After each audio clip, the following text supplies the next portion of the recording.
Assalamualaikum warahmatullahi wabarakatuh. Halo, apa kabar adik-adik? Semoga kita selalu diberi kesehatan. Nah, pada pembelajaran kali ini kita akan belajar mengenai ikatan kimia. Nah, di alam ada beberapa gas itu ditemukan dalam bentuk atomnya seperti gas helium, neon, argon. Tapi ada juga yang ditemukan dalam bentuk senyawa. Jadi dia tidak berdiri sendiri seperti gas oksigen atau O2, gas nitrogen N2, dan gas karbon dioksida atau CO2. Nah, kenapa bisa demikian? Nah, pertama kita lihat konfigurasi elektron dan elektron valensi dari unsur-unsur gas mulia. Bisa dilihat jumlah elektron pada kulit atau N terakhir atau elektron valensinya itu berjumlah, kalau untuk He itu 2 dan selain helium 8. Jadi konfigurasinya itu sudah penuh atau stabil. Jadi gas mulia itu dia ditemukannya dalam bentuk monoatomik, sifatnya stabil dan berdiri sendiri, dan dia itu sukar bereaksi dengan unsur lain. Nah, keberadaan zat di alam itu bisa kita lihat dari konfigurasi elektronnya. Pada orbital P terluar, jika dia penuh maka ditemukan dalam bentuk unsurnya. Sedangkan jika orbital P terluarnya itu tidak penuh, maka akan ditemukan dalam bentuk bersenyawa dengan unsur lain. Nah, konfigurasi itu ditunjukkan dengan terisinya penuh elektron pada subtingkat energi terluar, khususnya untuk P. Nah, kalau untuk gas He, pengecualian dia mengisi pada orbital S. Nah, lihat di gambar ini, He dengan nomor atom 2, orbital S-nya itu penuh, yaitu sebanyak 2 elektron. Kemudian contoh lagi untuk neon dengan nomor atom 10, untuk orbital S-nya masing-masing terisi 2 elektron dan orbital P-nya penuh terisi 6 elektron. Nah, bisa dilihat bahwa konfigurasinya itu penuh, yang berarti konfigurasinya itu stabil. Nah, atom-atom yang tidak memiliki konfigurasi seperti gas mulia tadi itu memiliki kecenderungan untuk mengikuti pola gas mulia, sehingga elektron valensi atau elektron pada orbital terluarnya itu harus terisi penuh elektron. Nah, kecenderungan yang dilakukan oleh atom dengan berbagai cara seperti melepaskan elektron atau menarik elektron dari luar maupun dengan cara menggunakan elektron secara bersama-sama dengan atom lainnya.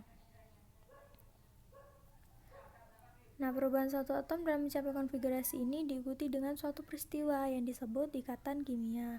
Nah, karena itu ikatan kimia bisa kita klasifikasikan. Nah, jadi untuk oktet itu 8, duplet itu 2, dan yang punya itu adalah unsur-unsur gas mulia. Jadi unsur gas mulia itu stabil. Nah, tetapi unsur yang bernomor kecil seperti H, Li, Be, dan B tidak dapat memenuhi struktur oktet, jadi dia hanya duplet. Jadi ikatan kimia itu ada atom dalam satu molekul, ada ikatan dengan sesama atom dalam satu molekul, atau antar molekul. Nah, ikatan kimia itu ada teori-teori atau konsep yang melandasinya. Yang pertama tadi kaidah oktet dan duplet, lalu ada lambang Lewis dan struktur Lewis. Nah, oktet dan duplet ini ditemukan oleh Albert Castle dan Lewis.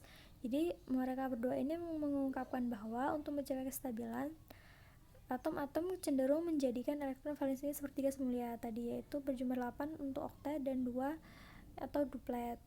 Nah, untuk dapat menjadikan jumlah elektron valensinya 8 atau 2, maka atom-atom melakukan serah terima elektron atau menggunakan bersama pasangan elektron. Nah, pertama kita mengenal lambang Lewis. Lambang Lewis adalah lambang atom disertai elektron valensinya dalam posisi sesuai kaidah oktet dan duplet. Misalnya nih, H itu elektron valensinya 1, jadi lambang Lewisnya H dengan dot Lewisnya 1, yaitu sesuai dengan jumlah elektron valensinya. Demikian juga dengan unsur yang lain. Kemudian yang kedua ada struktur Lewis. Nah, struktur Lewis adalah lambang molekul disertai elektron valensi pada setiap atomnya yang menunjukkan terjadinya serah terima atau penggunaan bersama pasangan elektron di antara atom-atom tersebut. Jadi kalau struktur Lewis itu udah dalam bentuk suatu senyawa gitu. Nah, bisa dibaca. Jadi elektron valensi itu dilambangkan dengan titik. Ikatan tunggal dilambangkan dengan garis. Nah, jika menggunakan bersama-sama masing-masing dua elektron, jadi bisa garisnya 2. Kalau masing-masing punya 3, berarti garisnya ada 3. Kemudian nih bisa dilihat contohnya.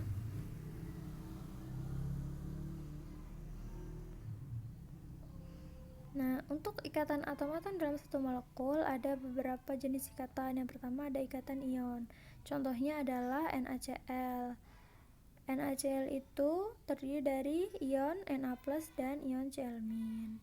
Sifatnya itu dia mudah larut dalam air dan mudah terionisasi menjadi ion-ionnya. Ketika larutan dipanaskan, airnya kan menguap. Nah, nanti diperoleh di wadahnya itu dapat kita memperoleh kristal NaCl kembali. Nah, bagaimana cara NaCl ini berikatan ion? Jadi Na ini memiliki konfigurasi 281, artinya dia tidak stabil ya. Kemudian untuk Cl 287. Nah, untuk untuk menyamakan konfigurasinya dengan gas mulia, maka untuk Na dia lebih memilih untuk melepaskan satu elektronnya. Jadi konfigurasi yang baru itu 28. Nah, konsekuensi dari dia melepaskan satu elektronnya itu dia menjadi kation atau bermuatan positif, jadi Na+. Kemudian Cl untuk sama dengan gas mulia, yang paling mendekati dia itu Ar ya, yang 18. Nah, jadi dia menarik atau menerima satu elektron dari luar agar konfigurasinya stabil 288. Jadi konsekuensinya dia menerima satu elektron, jadi dia bermuatan min, jadi Cl-. Nah, terjadi gaya tarik elektrostatis antara ion Na+ dan Cl- sehingga terbentuk senyawa NaCl, yaitu ikatannya ikatan ion. Jadi Na-nya melepaskan satu elektron, sedangkan Cl-nya menerima satu elektron. Jadi sama-sama give and take, memberi dan menerima. Jadi mereka bisa berikatan ion. Ciri-ciri ikatan ion itu terjadi karena perpindahan elektron dari satu atom ke atom yang lain, lalu antara ion positif dan ion negatif, dan kemudian antara ion logam dan non-logam. Jadi yang logam itu Na, yang non-logam itu Cl. Bisa dilihat proses pelepasan dan penarikan elektron dari atom Na ke atom Cl menghasilkan ion-ion bermuatan.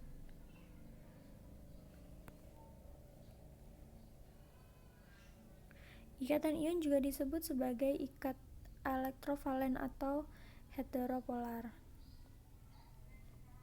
Nah, ikatan ion ini terjadi antara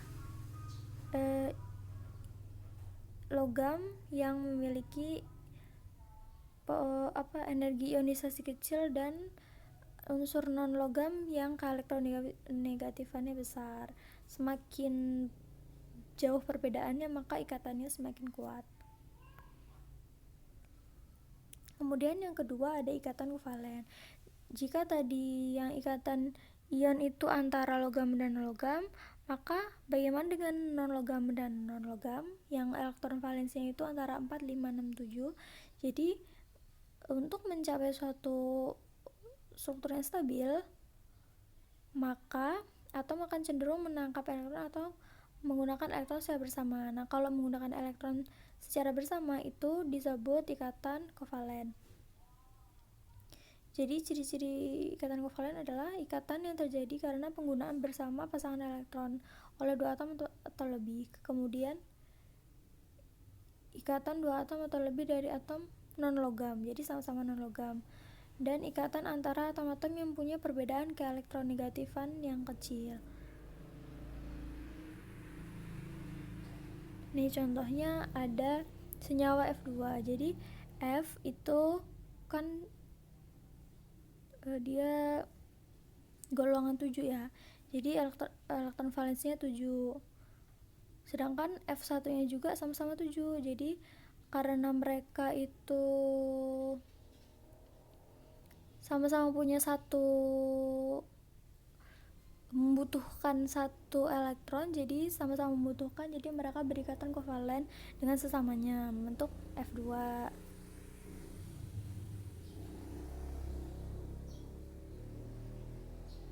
Nih ada ikatan kovalen atom sejenis seperti tadi F2, Cl2, O2, N2. Nah, ikatan kovalen ini dibagi lagi menjadi ikatan kovalen polar dan ikatan kovalen non-polar. Untuk ikatan kovalen polar itu terjadi jika pasangan elektron bersama tertarik ke salah satu kutub atom. Jadi pasangan elektronnya itu tertarik ke atom yang lebih elektronegatif. Contohnya seperti HF, HCl, HBr, HI, dan lain-lain. Ini bisa dilihat pada senyawa CO2 dan rangkap 2 pada CO2 dan rangkap 3 pada C2H2. Jadi dia bentuk molekulnya itu tidak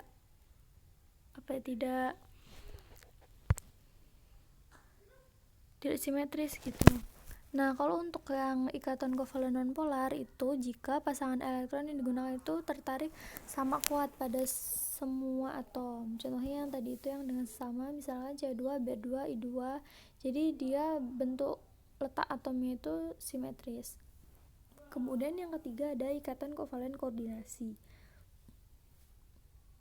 Itu terjadi jika pasangan elektron yang digunakan bersama berasal dari salah satu atom. Nah, syaratnya si salah satu atom ini, si penyumbang elektron ini harus memiliki pasangan elektron bebas. Ini misalnya ada dalam pembentukan NH4+. Jadi H ini kehilangan satu elektronnya, membentuk H+. Kemudian NH3 dia N ini kan dia punya 5 tuh, satu-satu udah dikasih ke H, masih sisa tuh 2. Nah, dia mengikat H, tetapi elektron yang dipakai si H ini dari punyanya N semua. Jadi pembentukan ion H+ dari atom H yang pertama yang A. Yang kedua, NH3 itu menyumbangkan elektron bebasnya membentuk ion amonium. Jadi si N ini menyumbangkan 2 elektron bebasnya buat H membentuk ion amonium atau NH4+.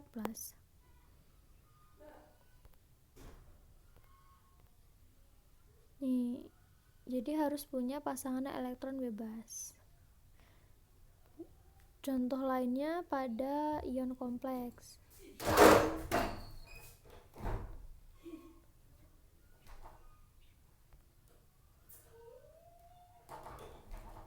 Nah, dari penjelasan sebelumnya bisa kita tarik kesimpulan perbedaan antara senyawa ion dan senyawa kovalen.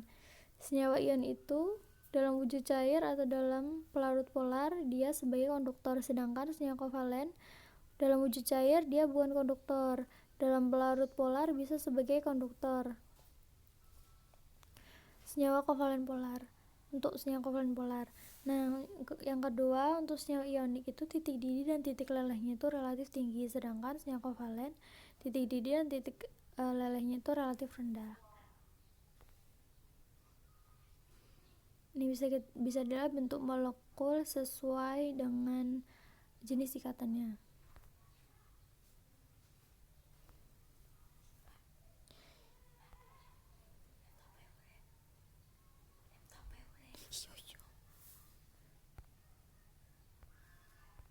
Kemudian ada ikatan logam, yaitu salah satu contoh ikatan atom antar molekul.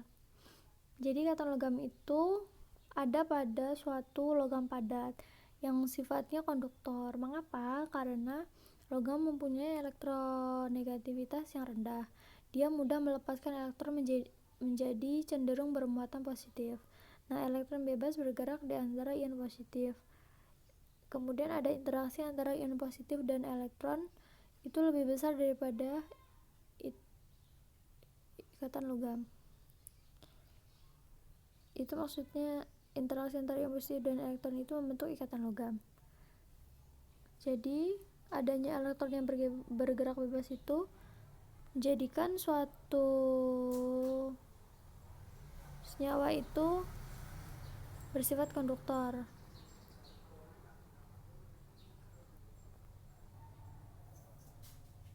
Pada ikatan logam, inti-inti atom itu berjarak tertentu dan beraturan, sedangkan elektron yang saling dipinjamkan bergerak sangat bebas, seolah-olah membentuk kabut elektron atau awan elektron. Hal ini menyebabkan munculnya sifat daya antar listrik pada logam.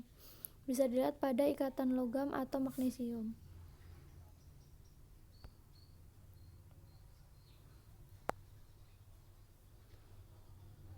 Nah, sekian pembelajaran pada hari ini. Apabila ada yang kurang dimengerti bisa ditanyakan pada kolom komentar. Khusus untuk murid 10 IPA 4 dan IPA 5, silakan bertanya melalui WA group. Saya akhiri, wassalamualaikum warahmatullahi wabarakatuh.